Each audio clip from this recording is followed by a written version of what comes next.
All right, well, thanks for joining us for our 28th Oklahoma Weather Show podcast. I'm meteorologist Jonathan Conder. Joining us on the podcast today, we have Danielle Dozier. Danielle, say hello. She's there. Danielle is joining us in the newsroom, and the newsroom can get really busy, so she might have her microphone muted there so we don't pick up all the sound in the background. But today's topic is about lightning photography, and joining me right now is my good friend Jeremy Jones. Jeremy and I go way back, and I want to share the unique story about it, just so you guys get some insight on this. I remember this is probably in like 2005. I think, Jeremy, you sent me an email. He said, "Can you teach me about storm chasing?" I'm like, "Well, I don't know you, so let's just meet and let's get to know each other." We met and had a coffee, and the next thing you know, I couldn't put him in the storm chasing truck. The company would not allow that, the station, air quote, that I was working for, but he would follow. And so, Jeremy, you would follow, and you learned a lot about, I guess, storm chasing just from following me. Yep. Storm structure. And so, I know a couple times you had, a Hyundai Tiburon, didn't you? Yeah, a little late Tiburon. So when we were in thick hail, he couldn't keep up. Where'd he go? I don't know. He's back there somewhere. But anyways, and so Jeremy and I became very good friends through storm chasing. And let me tell you, the topic today is lightning photography. And Jeremy, I believe, is one of the best lightning photographers in Oklahoma. We'll do some. I'll try to show some images of his lightning photography, but I guess a couple words to describe it: either sick or wicked. I like both. Is how I would describe it. Now, before we get into showing your pictures, Jeremy, and actually, I'm gonna have you scoot up just a little bit closer to the desk, so just we can make sure that the audio. And Danielle, let's do a mic check. Can you hear Jeremy? Check 1 2. Yes. Can you hear him? 1 2. All right, we're good there. I just want to talk about and let people know that, folks, lightning is inherently dangerous. So this is my disclaimer. We appreciate you joining us now for the live broadcast, or maybe you're catching the podcast a little bit later on YouTube. But as of right now, this is not an endorsement for you to go out and just shoot lightning photography. This is my disclaimer. Lightning photography is very dangerous, and if you're going to participate in lightning photography, you have to know the risk, and you have to take the steps necessary. So, a couple of those things. Jeremy, some of your pictures, I mean, you're close. I have been a lot closer sometimes than I would prefer to be. So, what do you do when you're out there? What do you do to stay safe? Because obviously you're putting yourself in the path of the thunderstorm and then lightning, and you probably have a higher chance of being hit by lightning than being hit by a tornado. Even though you're putting yourself in the path of the tornado. What do you do to stay safe? First and foremost, I want to kind of echo your sentiment on just how dangerous lightning photography is. It's not only dangerous, it's deadly. There are people killed, more than 50 on average every year, I believe, from lightning. But first and foremost, when I go out, I try not to be the tallest thing in the area. First and foremost, I don't like to be next to metal objects. A lot of the times I will prefer to set my camera up on a window mount so that I'm inside kind of a Faraday cage. Right. Let that lightning go over the shield of the vehicle. If I'm out and about in the actual field, there's a lot of things that you got to look at. Is there barbed wire fences around? Okay. Is there a lot of trees? You don't want to stand under trees. Anvil lightning. That's probably one of my biggest fears, being 15 miles out in front of a storm and an anvil CG gets you, okay? I believe I saw a video the other day, a guy stuck his cell phone out the window of his car and was struck by lightning, okay? So it's a roll of the dice. It really, really is. It's a roll of the dice. So lightning photography, it's dangerous. I guess, for me, the one telltale sign, I have been out there and I've had the hair on my arms stand up. Sure. And when that happens, I mean, I always tell people to get on the balls of your feet. You want them to get low, but by grabbing your legs and getting on the balls of your feet, if lightning would hit the ground and come up through the ground, it has less contact. If you're laying flat, you have more. Do not want to lay flat. You have more surface area with the ground, so more exposure of the lightning coming up through the ground. But when you're on the balls of your feet, you have less contact, and then when you're hugging your legs, which are the quads, are huge muscles, they're going to protect your heart. Yeah. Because your nervous system is what you want to do. So again, you nailed it. You don't want to be the tallest object. Don't stand underneath. Don't stand underneath a tree. You know, being in your car is a great place. If you do have the window open, that does allow for lightning to come in. Yeah. So again, no, we're not endorsing lightning photography, but if you want to learn how to shoot lightning photography, this is the way to do it. So I'm gonna try to do some screen shares here, and let's do lightning. Start capture. Okay, so we're at your website, Yep. Mesochaser.com, and I'm in the lightning gallery, and you know, we'll share some of these pictures on them. Wow, I mean, Jeremy, that's unreal. That shot right there is by far the closest lightning strike that I've ever been to.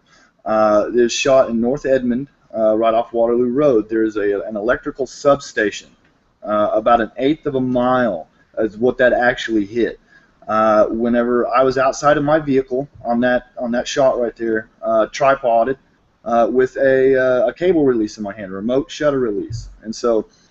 That one hit, everything became really bright, and the thunder piercing right through your chest is instantaneous. There is no delay when lightning is that close. And so that shot right there is by far my best lightning strike that I've ever captured on film. My luck, I would have done overexposure, so the fact that you captured that. This one right here, I was standing right next to you when you shot that. Now, it's my favorite. That's my favorite. Did you entered this into a contest with the National Weather Service, right? Yes, I believe. You know, I can't really remember what that contest was for, but it did win the contest, and I believe it was a website contest for them. Wasn't this out near? That was south of Thomas, Oklahoma, on US 54, about 3 miles south of Thomas. I remember that really well. Mm-hmm. I'm just going to keep on going through. This is one of your earlier ones. Is this out at Overholser? Yes, Lake Overholser, and you know, you're just on the what would be I think the north side of the dam right there, and yeah, it's just a triple CG strike, and you know, did backflips whenever I got that one. Yeah, you know, I want to say like this one's my favorite or this one's my favorite. They're all I'm not lying. I mean, they're all my favorites. This one is. Where's this one at? That is Lake Arcadia on the very northernmost side of the lake, looking south. Now, this is one exposure. You got all three strikes. And that was actually about. You see how exposed the trees are on the bottom? That's about a 45-second exposure. I'm leaving my shutter open on my camera, and so it's not just a quick snap. I'm actually leaving my camera exposed. The light is exposing in on the sensors. And I'm going to get all into the nut and bolts, the meat and potatoes about how you actually do the lightning photography. But I just want to share this with the viewers to let you know Jeremy knows what he's doing. That dude, I mean, you can see the shelf, the lip of the wall cloud. That's not photoshopped. No, the colors are contrasted a little bit, and the saturation of the colors have been bumped just a bit, but that's pretty close to what it came out of my camera. So pretty much you open up the shutter and lightning strike, lightning strike, lightning strike, close the shutter, and that's what you got. This wasn't an overlay of... No, that's one image. That's one image. One image. Man! I mean... And here's one. We all know where this is. This is up on Route 66. Is that 2nd Street? 2nd Street. Yep, that's Life Church. The cross there, and then, man, I mean, how close is that? It's really hard to say, but it's well under a mile. Well under a mile. Because you know the thunder is instantaneous off those. Wow. And that one was actually shot at the very first, the same place as the first shot that you showed. And then that one. That one was shot. How'd you get that framed up? That was actually cropped. Okay. And so it was a little bit wider of a shot, and so I actually really liked the crop on that, and I kind of went with it. So before we get into talking about, how do I get back to?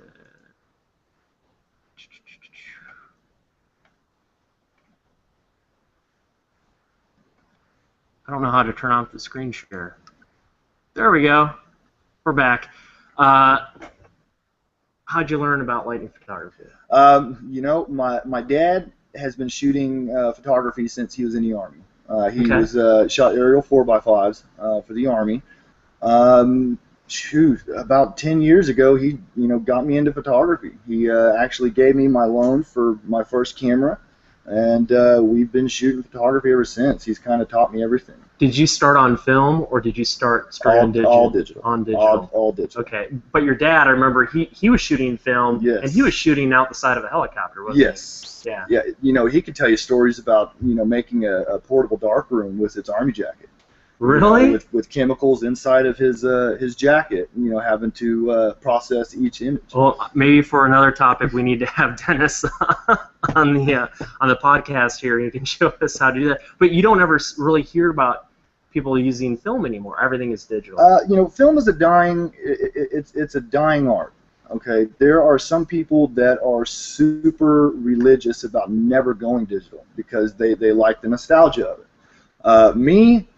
I'm a digital guy. I grew up in the digital age, and I just there's a different effect that films give pictures, and I like being able to review what I shoot in the field off my LCDs. And so, shooting film, you have no idea if it even came out until you develop it. Until you develop it, and then you have to spend all the money on developing, and you could go through rolls and rolls. I think lightning photography, to me, is like going muskie fishing, and people are probably like, Jonathan, what's a muskie? In the northern latitudes, it's like a chain pickerel. If you know what a chain pickerel is, down here, it's like a northern pike, or we call them a muskie long, and they can get up to 5 feet long, 65 pounds. They have teeth. Here's the deal: you'll go out fishing, and you'll cast and retrieve, and you'll do this all day long. I'm talking about 10 hours, and you might have one hit. Yep.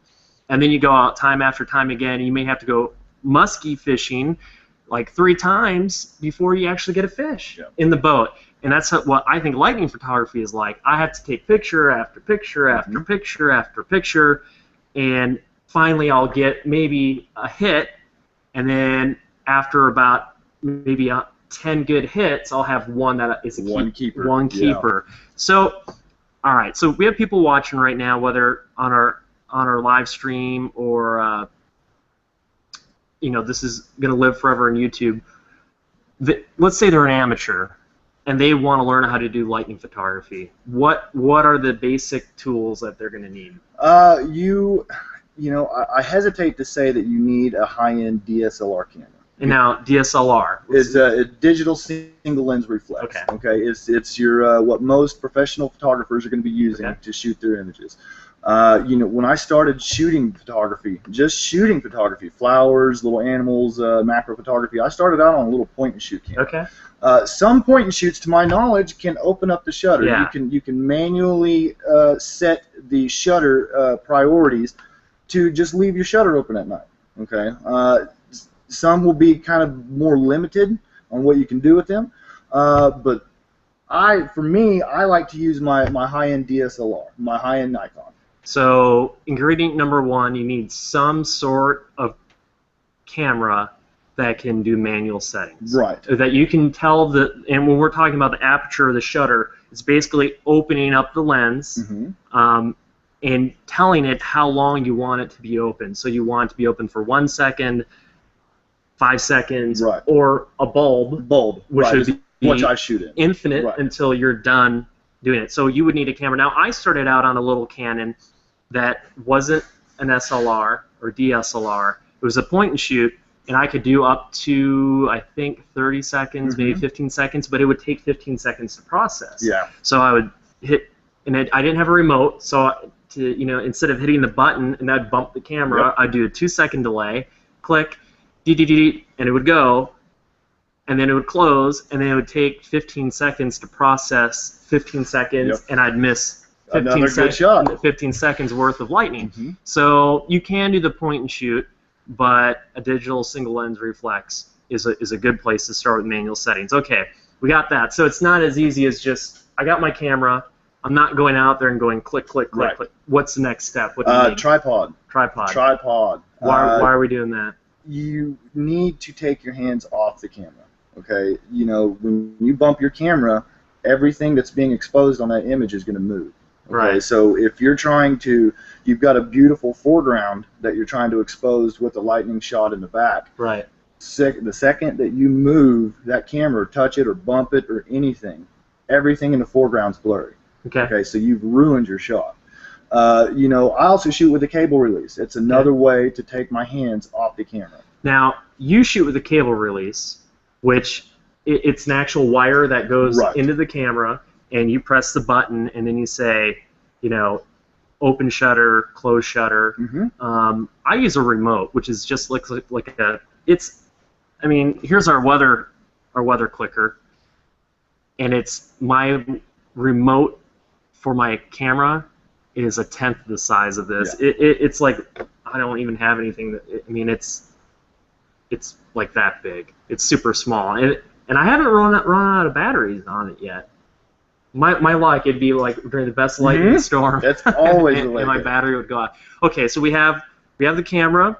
We mount the camera on a tripod, so we're not blurring the picture because we're bumping the camera. And then to also eliminate camera movement, we want either a cable release or a remote. You know, and another way of getting around, you know, if you're kind of tight on money and you don't want to actually put a wire into your camera, you can set your camera up on like a timer mode. Sure. Okay, and you know, give yourself 10 seconds to just take your hands off, or you can go down to like 5 or 2 seconds. You know, you just want some way to fire the camera without your hands being on it. Right. Okay, so you know, set it up for a timer, and you really don't even need a tripod, to be completely honest with you. You can set your camera up on like the hood of your car. Okay, and just rest your lens underneath something. If you've got like a flat base on your camera, just set it down, hit your timer, and then just kind of, you know, kick back and see what happens. But I much prefer to have full control over all of my images. Yeah, I mean, you could kind of jerry rig it. Yes. Absolutely, if you didn't want to invest. But I mean, how much are you talking on a? I haven't been shopping for tripods lately. What's for entry-level tripod, about $100? You can actually get one, you know, at a local, you know, your local grocery store for less than $50. Wow. Yeah. Okay, and a remote would be about. My remote cost me like $45 up there. Okay. Yeah. So, all right, the biggest investment's going to be definitely the camera. How important? You know, I think a lot of people maybe they just buy that stock, like Canon Rebel. It comes with the stock lens. How important is which is more important, the glass or the body?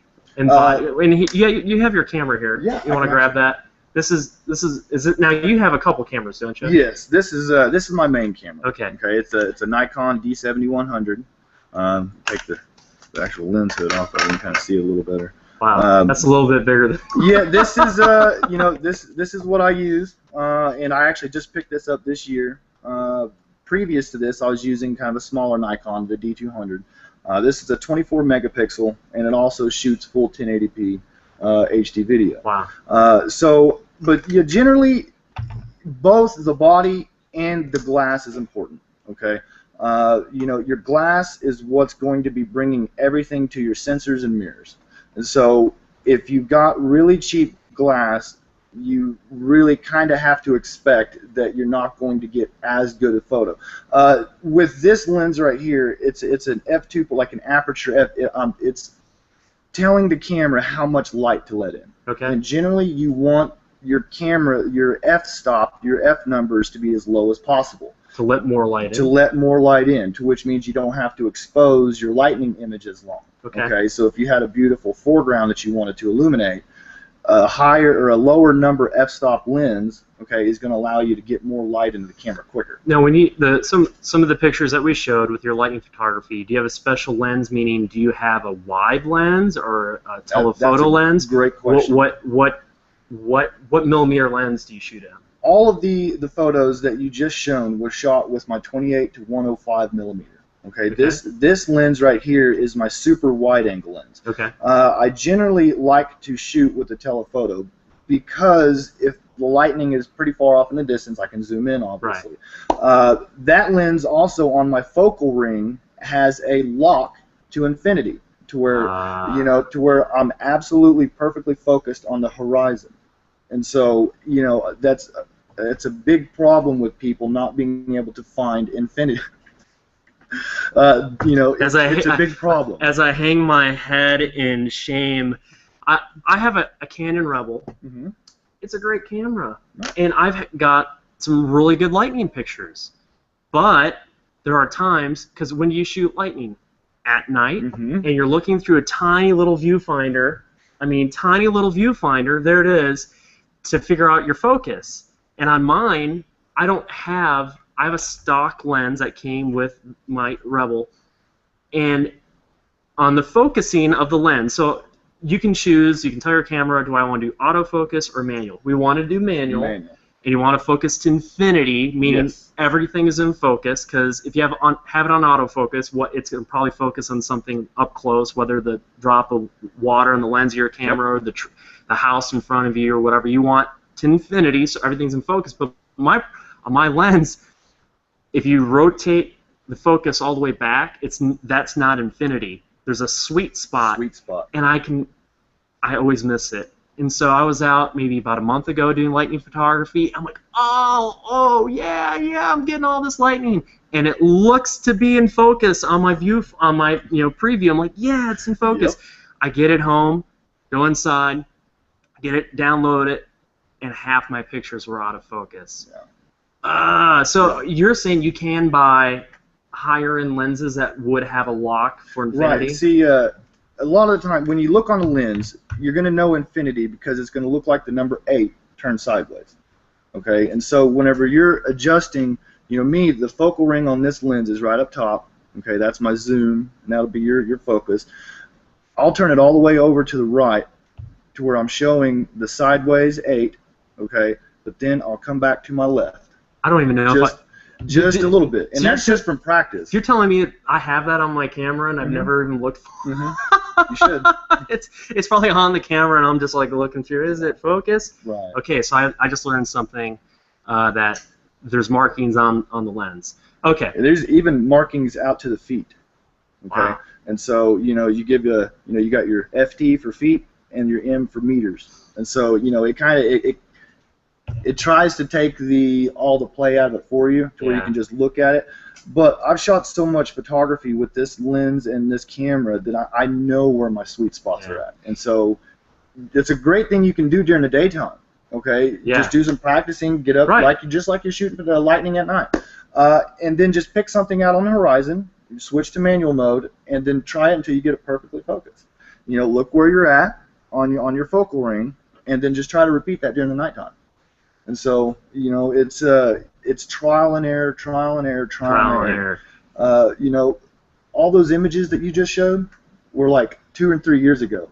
The past year and a half, my lightning, it's a coin toss. A lot of times, just like you've been saying, I'll go out, and I'll shoot for 4 hours and nothing. So you're telling people, be patient with themselves in the entire process, because you can't have a perfect picture on your first time going out. It may be luck, but experience tells me otherwise. Okay, so we have our tripod, we have our camera, we're focusing to infinity, we have some sort of way to do a trigger release without touching the camera. Yeah, and this is my cable release. Okay. I just plug it right into my camera, and then I'll take my hands off of it, and then just hold my cable release, and then I'll just click. I'll hold it. Okay, lightning hits, boom, then I'll let go. All right, so the people who are watching here, whether they have a Nikon or a Sony or a Canon, where do they start? Because if you look on the top of the camera, there you got M for manual, you got A for auto, you got all these different settings. Yeah. Where do I want to start, Jeremy? You know, it's experimentation. I always go to manual mode, okay, to where I'm setting my shutter speed, I'm setting my f-stops, I'm setting my ISO, which is, you know, your kind of your film speed. So let's do this one step at a time. Okay. Got the camera. Manual mode. Manual mode. And why don't we aim it up here so everyone can see okay. on the wheel here. So this is where your settings are, and you want it to set it up to manual. Yep, manual mode. Okay. And so, you know, we'll turn it on. And so then it gives me a readout on the LCD right up here, everything that the camera is tuned to. Right. Okay, your f-stop, your shutter speed, how many pictures are left on your memory card, the file size you're shooting at, and then up here will tell you your shutter speed. So on the manual setting, there are other settings where you can tell it, I want this f-stop, you pick the time. Yep. Or you can put it on time priority, you pick the time, let's say 10 seconds, and it picks the f-stop. You're saying by manual, you're going to control the time the shutter is open and how big the shutter is going to be open. That's exactly right. Okay. So we're on manual mode. For time, which is more important, shutter or f-stop or time? You know, you can balance both, because I can set a higher f-stop. See, I normally, whenever I go out at night, I usually set to about f9 to f11. Okay. Is where I usually start out at. So you're telling ballpark, the pro is telling everyone who's watching that about an f10. Yeah, about an f10 is where I start at. Start with an f10. Okay. Depending on how close lightning is to you, the intensity of the lightning strike, the color of the lightning strike, just how much light is in your foreground, you know, and then I'll adjust from there. Now, I always get confused, and I think after years of shooting lightning photography, I might have this figured out. When the lightning is far away, I want to go to a lower f-stop to let in more light. It widens the shutter. But as the lightning gets closer and it gets brighter, and to prevent overexposure, I want to raise my f-stop. Right. And I've always in my mind, this is my little trick of the trade, I've always said when the lightning is big, go with a big f-stop number. Yeah, absolutely. And here, I'll be honest with you, I've missed out on a lot of really good strikes because as the storm got closer and the strikes got closer, you forgot to change it. I didn't up my f-stop. So I was overexposed, and I think I actually sent you. I think I had like this epic lightning strike, and I emailed you the raw picture. And I tried to correct it in Photoshop to see if you could. No. Yeah. A lot of the times, that's another reason why, you know, I shoot in what's called RAW mode. Okay. On this camera, most of your DSLRs are going to be able to have that mode, shoot in RAW. What it's doing, it's giving you the most amount of data in pixels that the camera will allow for. And so, and by doing that, you give yourself a lot more control in post-processing. And so, you know, I always will, you know, like I said, I'll start from f10, f11, you know, depending on the brightness, the intensity, the colors, I'll adjust from there. And normally I end up going down because the first 3 or 4 shots are a little bit dull, underexposed, okay, and so I'll just start dropping things down. Now there's ways, if you're kind of maxed out on f-stops, there's ways to go about that. You can change ISO settings, which is going to allow more light in or less light out. Now that's, ISO, you know, I do lighting photography, but I probably don't know the technical definitions, but in layman's terms, ISO is going to add artificial light to your picture, right? Right. So if I go high ISO, it's going to, is it kind of like gain? It's going to add a lot of artificial light? You're going to get light out of it, but you're going to sacrifice quality. So big time. I don't want to be shooting ISO 4000. No. Because then it's going to be grainy. Now, you're going to see a bunch of artifacts all over your picture. So ballpark, where do you start on your ISO? Me, I always shoot ISO 100. ISO 100. And I never change that. Okay. So some cameras don't go to ISO 100. They can only go to ISO 200 or ISO 300.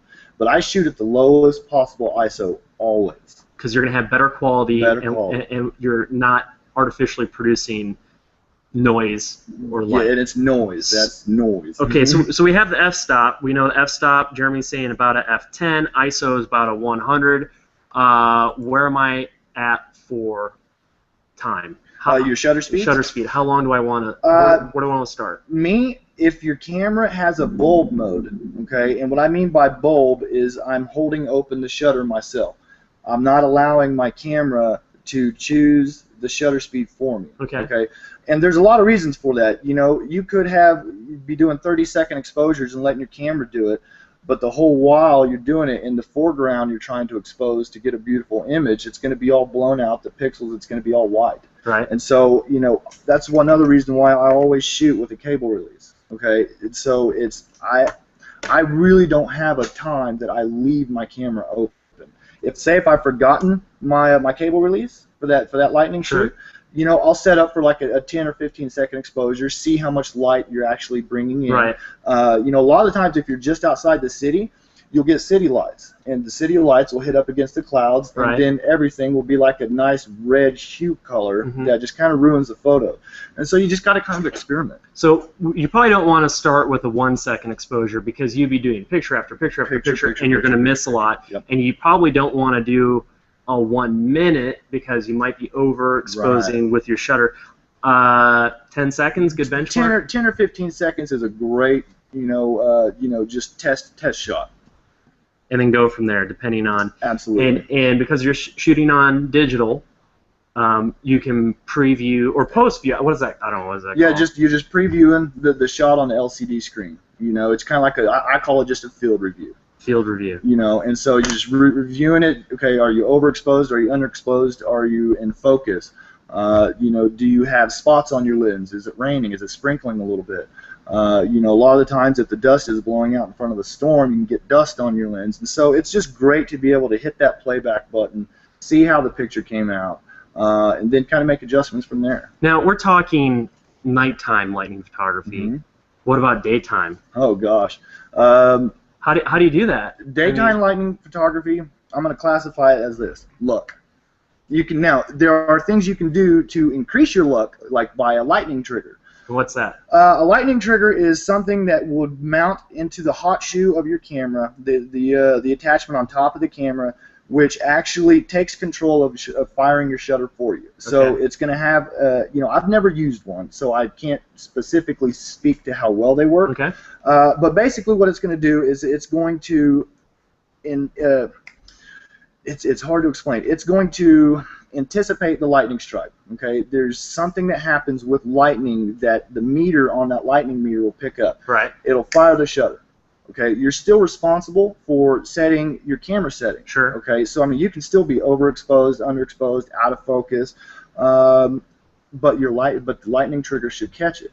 Now I've heard that like a firefly flying in front of your camera or your lightning trigger or car lights will set those off. Okay. I've caught very few daytime lightning strikes that are worth keeping, and so. But you have a couple here. I'll go ahead. Yeah, I've got a couple, but they're few and far between. That is right at dusk. That's right at dusk. If you'll scroll down. This is right at dusk. Yep, that's right at dusk. If you'll go up, that one right there. That one is a little bit closer to the daytime, but you can still tell that it's more towards dusk.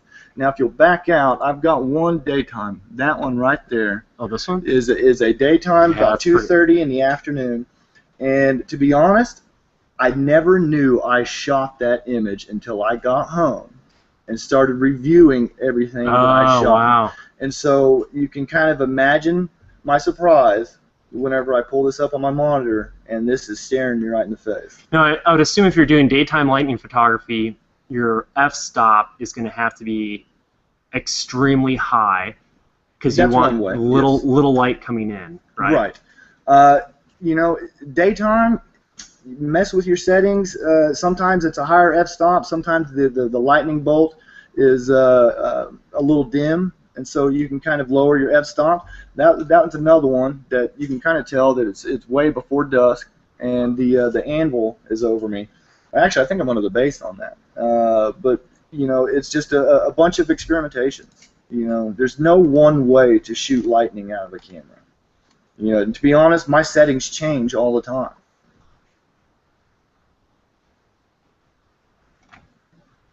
Danielle, did you have any questions? All right, how does my mic sound? Is it really overly modulated? No, you're all right. Okay, because I've been on mute the whole time. I was just, getting caught up in all of the logistics of it, and, I'm just somebody that loves weather, but I have hardly a clue where to start. So, I mean, I just think that you gave some really good advice and what to do and what camera to get.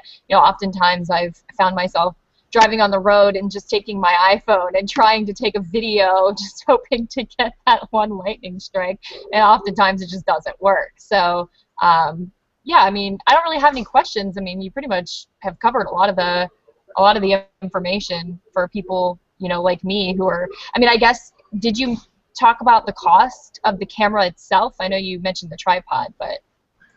I have put a lot of money into my gear. It's one of my biggest passions in life is photography. Right. Okay. My greatest passion in life is storm chasing. Okay. Okay. And so, I've tried to kind of marry the two the best way I know how. And so, like I tell everybody, even on my website, you don't have to be rich to shoot lightning. You don't have to be rich to storm chase. But me, I have invested quite a bit of money into my gear. This camera right here, just the body alone, I believe I picked up for about $1,200. Okay.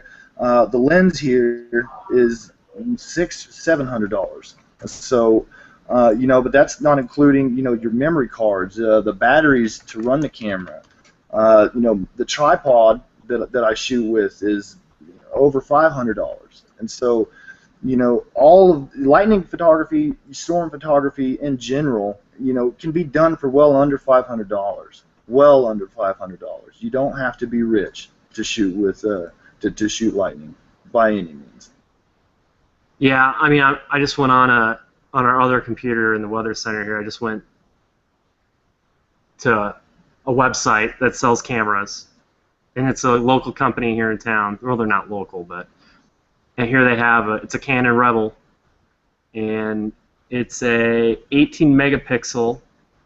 The f-stop goes down to 3.7, ISO goes down to 100, and I don't know what lens it comes with, but it's a Rebel T3.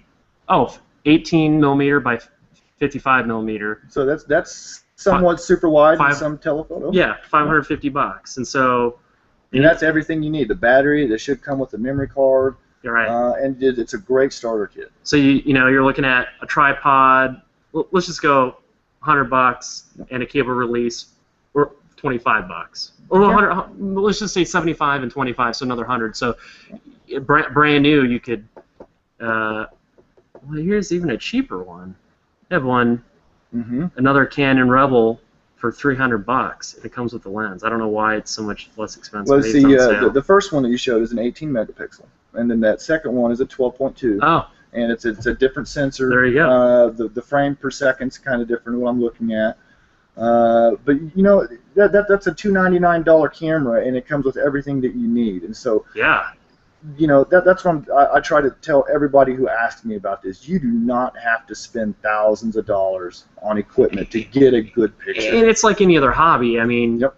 I mean, you could spend all the money in the world. Yeah. On it, or you could be frugal and you can start. Yeah. So there's different levels that you can invest in. My advice would, whatever camera you own, okay, learn your camera, experiment with your camera, okay. If you're not shooting with your camera under different conditions, different lighting, different subjects, you're not going to learn the capabilities of what your camera can do. Okay, I shoot a lot of portraits. Okay, I shoot a lot of studio photography, as well as shooting storm photography. And so, I'm well averse to what I can do with my camera and what I can't do with my camera. But lightning photography, storm photography in general is all experimentation. There's no one right way to do it, and there's no one wrong way to do it. It's all about what you feel, and I like to think of it as art. It's making art with your camera. So ask any artist, even if they both paint in, just say, crayons, it's going to be different to them. They're going to have a different technique. Right. Some person's going to do this kind of stroke while the other person does that kind of stroke. And so it's all about how you feel and the results that you're happy with. So that's pretty much it in a nutshell for me. It's just making art with my camera. I think my takeaway from you here is learn your camera. Yeah. So that means just not when you're going out to do photography, maybe when you're sitting there on the couch. Shooting your dog. You're shooting your kitty cat. Just learn it by doing. Absolutely. Or actually look at, I don't, honestly, I know like on my camera, like the where I need to get for changing my f-stop and changing the shutter speed and the ISO and where all the buttons are at. But I don't think I've actually physically looked on the side of the lens to see where the infinity point is. There's even on your focal range, it's going to tell you kind of where your focused at, your millimeters, and so just learn your camera. That's the best thing that you could do. I have seen amazing photography shot on a little point-and-shoot camera. Amazing photography. Now, I will say this, too, that especially with storm chasing, it's really hard to learn about storm chasing by just going out there not all by yourself and not knowing anything. It's important, especially the safety factor here, that you learn from somebody who knows what they're doing, and they can say, well, you don't want to be here because you're going to get trashed with hail, or you don't want to be here because these are the damaging winds, and this is what the structure looks like. You have someone that teaches you, so you learn from your dad with photography. I suppose if there were other people watching right now and they wanted to learn, you could just think about through social media, how easy would that be, whether on Facebook or Twitter. You could say, hey, anyone on Facebook, to your friends, say, anyone shoot lightning photography? Can you show me? Sure, absolutely. I know we've text back and forth when there's lightning coming in. Hey, where are you at? I'm over here. Oh, getting any good strikes? Yeah, and you just you get better by learning from other people. So. Right, and I will kind of echo your sentiments on be safe when viewing storms, when photographing storms. It's so inherently dangerous. One of my first, actually when I was a teenager, I got hit in the face with a grapefruit-sized hail ball. Broke my nose, knocked me out. Okay, my twin brother had to pull me out of his Mustang. Wow. And so that's what started my passion. Is just you get hit in the face with a hail ball. You got knocked out. Then you fell in love with storms. Fell in love with it. And so it's inherently dangerous. If you can go lightning shooting with somebody who's done it before, who's got experience in it, it could teach you the safer ways to go about doing it, and especially if you're going to go after the bigger storms. Right. I cannot stress going with somebody who knows what they're doing. I know when I go out and shoot, I feel a lot more comfortable shooting from the protection of my porch. Yeah, right. Absolutely. Because I'm right there and I'm protected. But when I go out and I'm out like on a county road, and sometimes I've done that where I've had my gear with. Maybe I left work. It's been a long overnight shift of tracking storms. A new meteorologist comes in and okay, I'm off. Oh, I'm gonna go shoot lightning photography. Oh, I got my gear with, and I'll go out. I'm like, okay, I'm out here, and there have been times where I've just packed up because I'm like, nah, I'm a little nervous. I mean, You're not the only one. I've called off plenty of outings to try to shoot lightning because strong winds come in. Sure. Okay, or the lightning is ramped up and you're now in the strike zone. Another thing that I wanted to kind of convey to your viewers is that if you can hear lightning or if you can hear the thunder, you are at risk for being struck. Okay, you're at risk. If you can hear the lightning, you're at risk. I know the quick rule of thumb, lightning strike, start counting every 5 seconds is a mile. That's if it's under 5 seconds, I leave. Wow. Just for my own peace of mind and my wife's peace of mind. Okay, that's the big one. But you know, I give it to a count of 5. If I can hear the thunder or the thunder hits below that count, I'll usually go back indoors. And lightning, it's too close. But lightning can strike, we know, 10 miles out ahead of a storm. Yeah. So that's. And I've even heard that lightning can strike 60 kilometers outside its parent thunderstorm. So yeah, that's reaching out. So it's inherently dangerous. Our podcasts usually go for about 45 minutes, and we're up to about that point. Jeremy, is there anything that you would like to add or share to everybody watching? No, just thank you for having me on and kind of explain how I go about shooting lightning and kind of my do's and don'ts, and more than anything, experiment with your camera. Okay, Mother Nature is extremely beautiful, but she's extremely fickle too, and sometimes she does not want to be filmed. So take your time, be patient, okay, and don't be hard on yourself. If your lightning shots are out of focus, okay? Yeah. It just takes time. Yeah. It All takes right. time. Outstanding. Well, appreciate you being our guest today on I the appreciate it. 28th Oklahoma Weather Show podcast. So that's about it, and we hope that you join us next time.